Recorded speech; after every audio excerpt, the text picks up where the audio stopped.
Well, howdy there, folks. James, Political Friar, coming at you again. Yeah, we're going to have to talk about the speaker again. It seems that early February has visited us early again.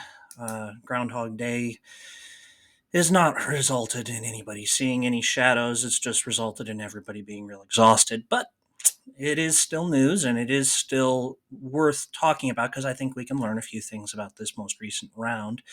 The GOP conference adopted a new way of selecting their speaker designee. They let everybody in, and then they just did a elimination tournament. So the 9 people who put their names in were voted on, and the person who got the least support in each round of voting was eliminated.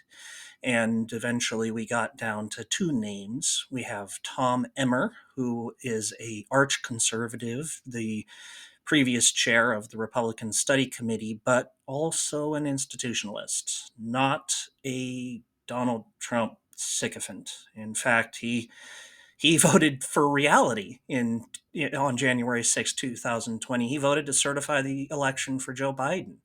And it turns out probably being in touch with reality and being willing to do constitutional duty is probably going to disqualify him from being the speaker. He defeated Mike Johnson of Louisiana, who was kind of the de facto non institutionalist nominee within the conference by a vote of 117 to 97. But interestingly, 6 GOP House members couldn't follow their own rules even in the nominating process.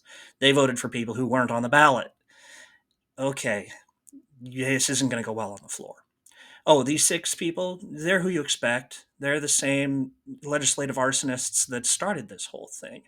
One of them, Chip Roy, voted present. I guess that's not technically against the rules of the conference, but if they can't follow their own rules in their own conference, how are they going to be expected to organize themselves into anything remotely resembling party unity? No, it turns out this is 2 Republican parties, and they're both minority parties now. They aren't in line with each other. After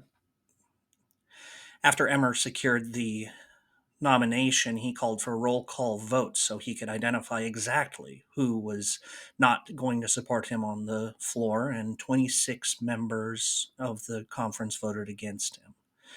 So he's got, I guess he can lose 4. So he's got 22 names to figure out of those 26 to see if he can get to 217. And then we still have this motion to vacate being put forward by an individual legislator. And so you could see the shortest speakership of all time. It's a wreck.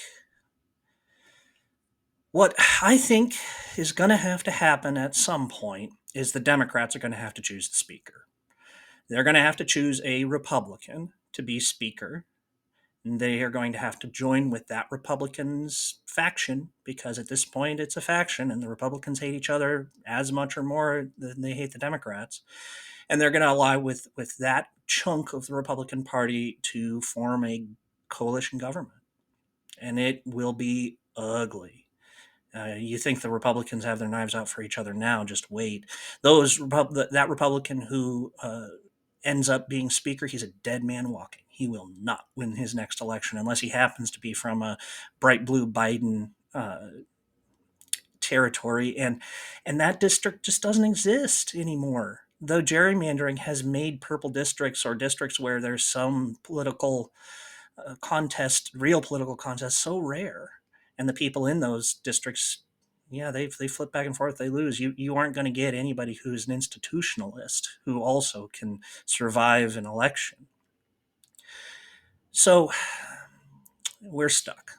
I hope the Democrats and the Republicans can figure something out, but there is more time on the political calendar. And look at the schedule has been always one of the important factors when analyzing events.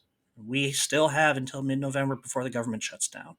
Frankly, Ukraine and Israel are going to be fine for another couple of months. They don't need that aid immediately, and there are some options that the Biden administration is considering and almost certainly deploying to keep them going. So they don't have to come to an agreement yet. And to paraphrase Winston Churchill, you can always count on the Americans to do the right thing after they've exhausted every other option. Anyway, it's just my take. Tell me how wrong I am in the comments down below, and please leave a like, subscribe to this video, and tell a friend. I really appreciate it. Thanks.